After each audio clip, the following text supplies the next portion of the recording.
Welcome to Pioneers in Payments, where payments experts share their insights. Now, here's our host, Donna Blum.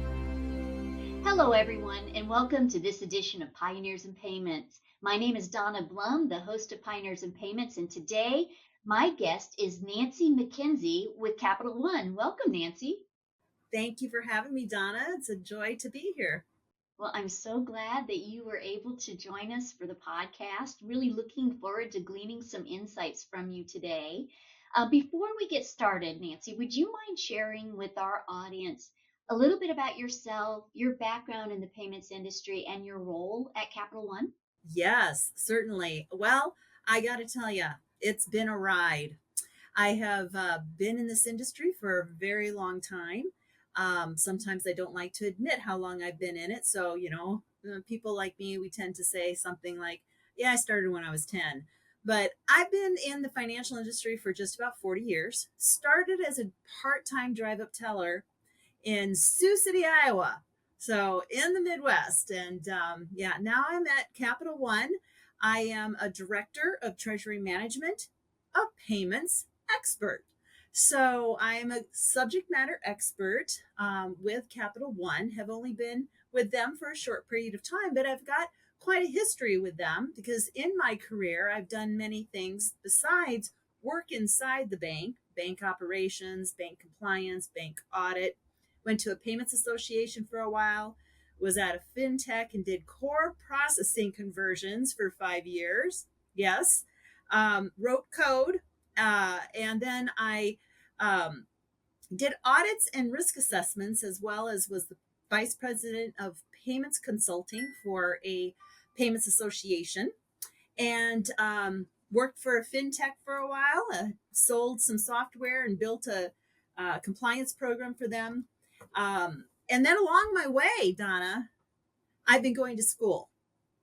So for those of you that might follow me on LinkedIn, you see that this person just can't stop learning because I think it's so very important for everyone to continue to learn. So I recently had graduated with my second law degree. I now have a master in legal studies from Drexel University, Thomas R. Klein College of Law, in financial regulatory compliance and cybersecurity and information or data information. So yeah, come a long way, but here I am.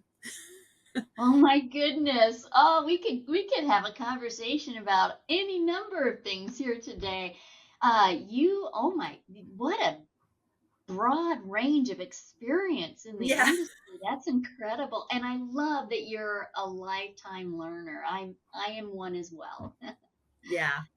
I think it's important. You can't really, our industry, Donna, is such an ever evolving, ever changing. And if you're not willing to continue to keep learning, you may as well go find another job that is going to allow you to just sit there and just punch the time clock. Yeah, who wants to do that though? This I is don't so much know. fun. Well, we're here to talk about payments, and as you mentioned, lots of changes, lots of innovation in the industry. It's constantly moving and shifting, and that does make it exciting, but sometimes a little bit challenging to keep pace. So, really, the purpose of this podcast is to kind of distill all that you as an expert know about the industry and sort of break it down and offer some pieces of advice. So let's start with what you perceive to be the most notable trend in the payments industry today. Notable trend, payments. First, I'd like to say payments has gotten its own place in our industry because, and I say it that way because banking in general, before we'll say the early 2000s, it was all about the products that a bank had. What CDs did they offer? What checking accounts did they have? What fees came along with those checking accounts? What savings accounts and so forth, right? It was about the products. Everybody knew that the way to move your money was by writing a check or cash. Then we had debit cards come along, and then people thought I was crazy in the mid 90s when I said electronic banking is our future, and they could barely get on the internet. And I was doing sessions explaining to individuals what the internet was and how you could use it because nobody knew what it was, right?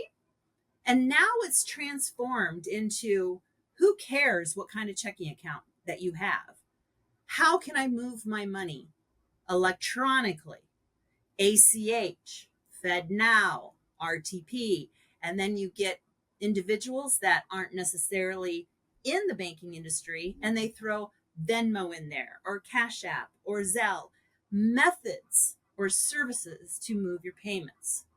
So it's now not necessarily a product, it's all about the services with your payments, right?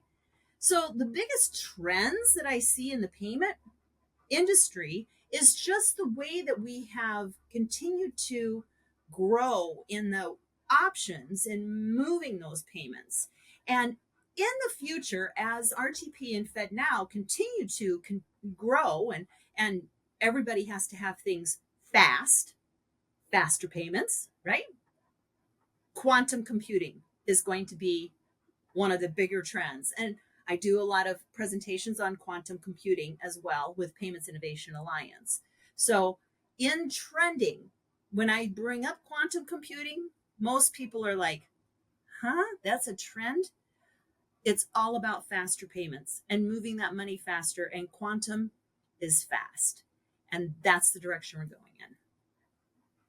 That's fantastic. I heard this quote. It's not mine. I wish I could claim it, but we will have arrived at instant and faster payments when we no longer have to put faster or instant in front of the word payments, right? That's All payments true. will be fast. Yes, all payments will be fast. And, it really makes me chuckle when somebody says, well, can you just write me a check? I'm like, no, I can't. I haven't written a check since 2015. Sorry, not gonna That's happen. it's the honest truth.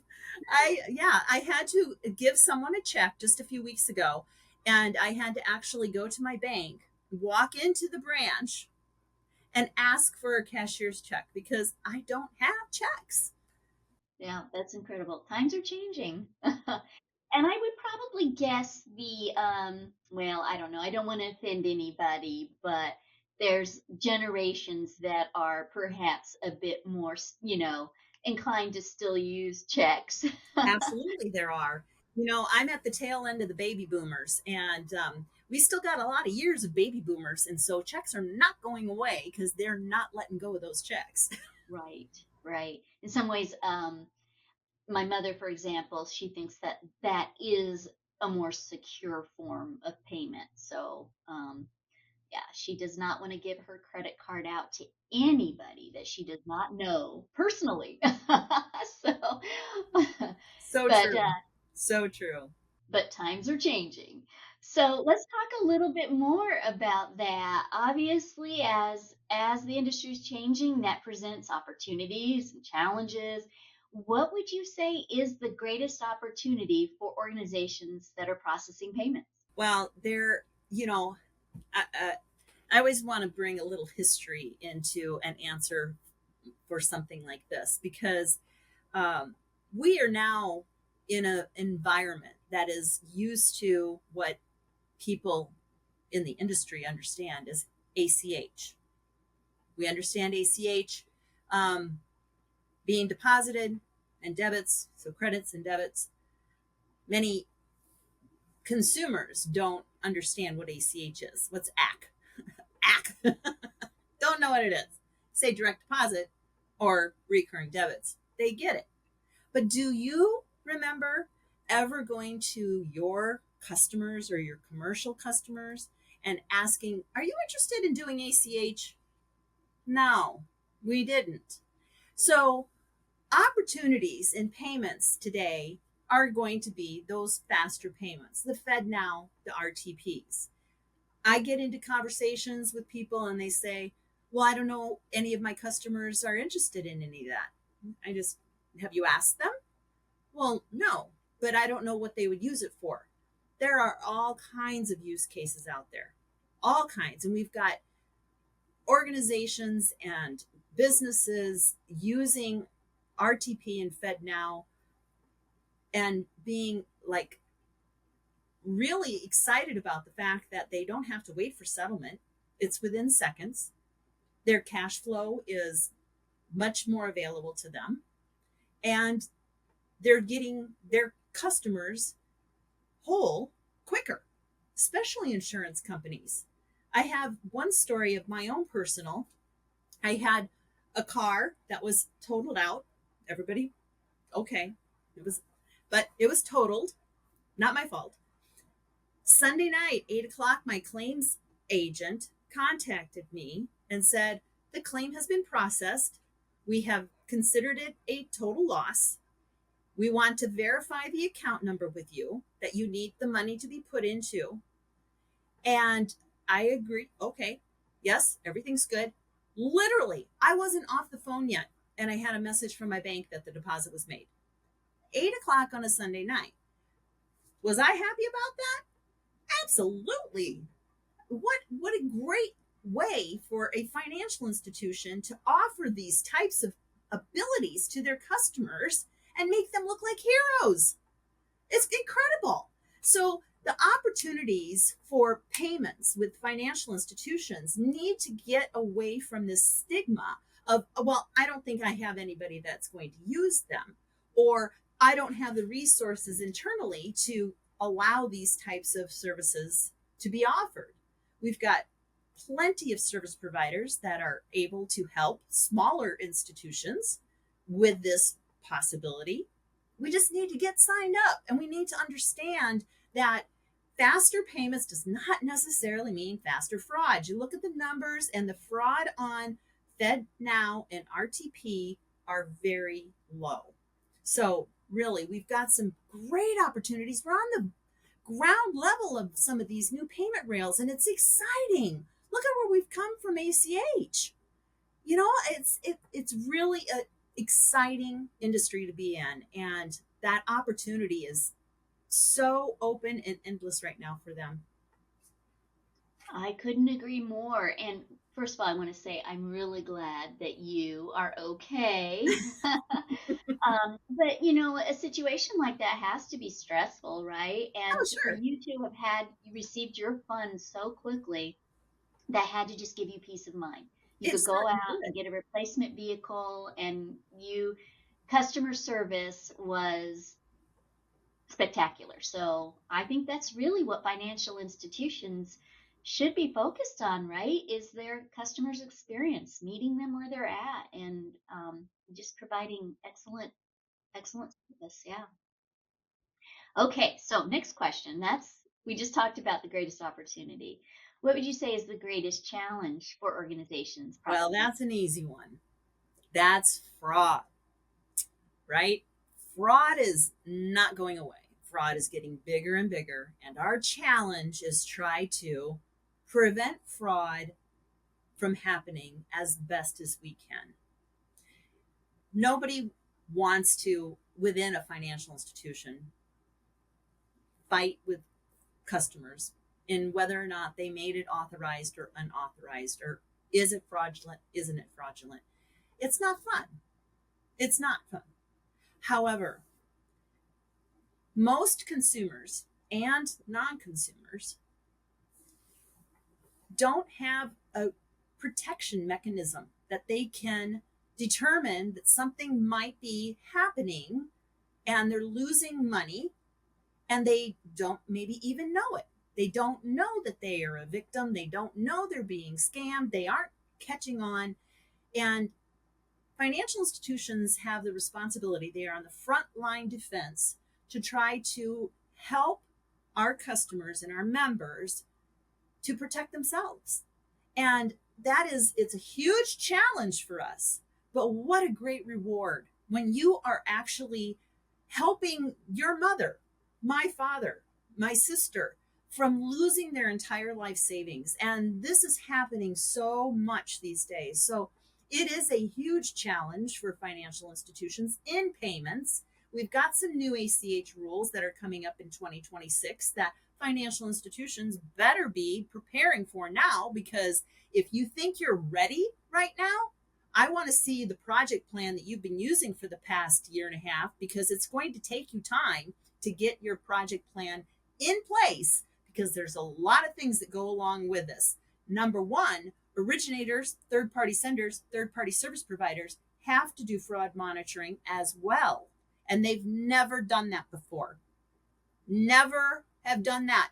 And they probably don't know that they are going to be responsible for doing it.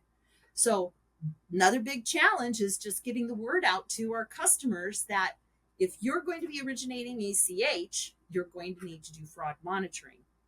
So there is where I think the biggest challenge for a financial institution lies, is fraud prevention, fraud monitoring. Once we have monitoring, identifying, what do we do when we find it? How do we communicate this? Are we working with the victim or the bad guy? Do we have a network of law enforcement that we can rely on that will go and try to get these bad people? They're scammers out there. They're professionals. That's what they do, and they hire people to do bad things for them. So it has to be the biggest challenge in my eyes. And they're smart people.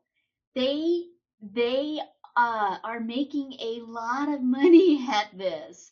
And they're using all the latest technology that we can use to fight fraud, to conduct fraud. So, yeah, you are absolutely right. It's just getting, it's not going to go away. There is no easy button, right? No, there isn't. There is no easy button. Yeah, just like that office store with the easy button. Nope, no easy button. No such thing. Okay, so now we kind of covered the opportunities and the challenges.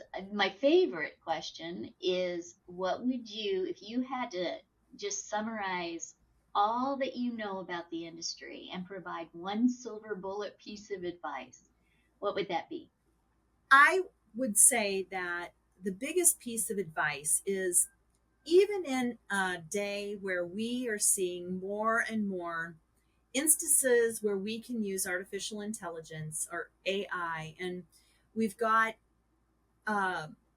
all kinds of individuals that are using AI within their organization, and some people fear that AI is going to be taking over their job. I think that my biggest piece of advice would be to keep your experienced and well knowledgeable employees. I don't know if you've ever seen this, Donna, but I build a risk management program Jenga style. And I have done that presentation. I've taken my 4-foot Jenga tower all over the country, and we build a risk management program Jenga style, telling them all of the different components within a risk management program and the controls that you would have within each one, such as your policy, your procedures, your reports, and so forth. Once we get that Jenga tower built up, we then start coming up with inherent risks and pulling the pieces out from that Jenga tower. And hopefully, if our risk management program is built solid enough, that tower doesn't collapse by the end of the session. It's a blast. We have people laughing. Point being, at the base of my Jenga tower, I have people. They are your best and most foundational piece of your risk management program. People. You can't lose them. And when I say you can't lose them, there are situations where AI may be taking some tasks away from this person or that person. Then, you know what? We need to look for the opportunities where we actually still need them. Because as you know, AI isn't 100% perfect. You're going to still need to have, what I like to do is, you still need these right here. 2 eyes looking at it to verify it's correct or not correct. Or if it has identified something that you should look at, somebody's got to look at it. We just need to adjust. Keep those people. Don't let them walk out your door. Treat them with respect. Treat them with a way that makes them feel good about themselves. Lift them up. Give them opportunities and encourage them to continue to keep learning. That's the way you're going to have a successful organization. And the way I like to say it is that if your individual employees are successful, your business will be successful. They're going to bridge that ability for the organization to continue to keep growing. So I would say that that is my biggest piece of advice, is keep those employees and make them happy. I think that's excellent advice. And those you mentioned AI. I think AI is a tool to help those employees work more efficiently and maybe work smarter versus working harder. But it's not a replacement for good employees at all. But it does help a lot with, hey, in my own daily tasks, it certainly has helped me organize my thoughts, because I don't know, you might have noticed I'm kind of a little energetic, and sometimes my mind goes this way and that way and this way and that way, and I need to get myself reorganized, and I just plug those types of things into an AI tool, and it will come up and give me, this is the way you should organize your thoughts. And it's like, oh, I wish I could have had that 10 years ago. I feel the same. And I'm the same way too, to be quite honest. I have a lot going on up there and ideas bouncing around. And AI has certainly helped me to organize my thoughts too. And actually communicates my thoughts in a much more succinct way than I would have in the first place. Absolutely. I agree. Yeah. I agree. Okay, so that was really the bulk of the questions I have for you. But Nanci, before I let you go, I want to make sure that our audience knows how to maybe reach out and connect with you or to learn more about Capital One. What information would you like to share? Okay, yeah, thank you. Yeah, I can be reached at Nanci, Nanci .McKenzie at CapitalOne.com. And I'm also on LinkedIn. You'll find me at Nanci McKenzie. One little fun fact that can help the audience remember Nanci with an I. I've been in the middle of the financial, FINANCIAL industry for almost 40 years. So I would love to connect with you on LinkedIn, or feel free to reach out to me. See me at some industry events. Come up and introduce yourself. I love to meet new people. Well, I'm looking forward to meeting you face to face. We'll have to figure out what events we're going to and plan to get together for coffee or something. Now, if they want to learn about Capital One, I'm assuming maybe the website might be the best place to go.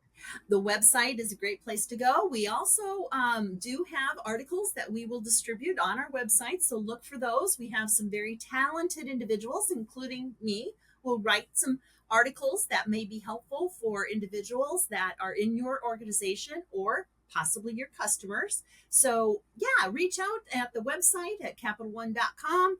And we also are probably kind of visible because, we've got these commercials out there, these little ones that's what's in your wallet. And we have some sporting events that we kind of sponsor. And we also have this venture capital thing that Jennifer Garner is a part of. So look for all of those fun ways that you can connect with Capital One as well. I love that. And if you haven't seen any of the what's in your wallet commercials, you need to get out from underneath that rock that you've been living under. Well, Nanci, I just want to thank you so much for your time today and for sharing your insights. And I want to thank everybody for watching today as well. Have a great day. Thanks. Bye.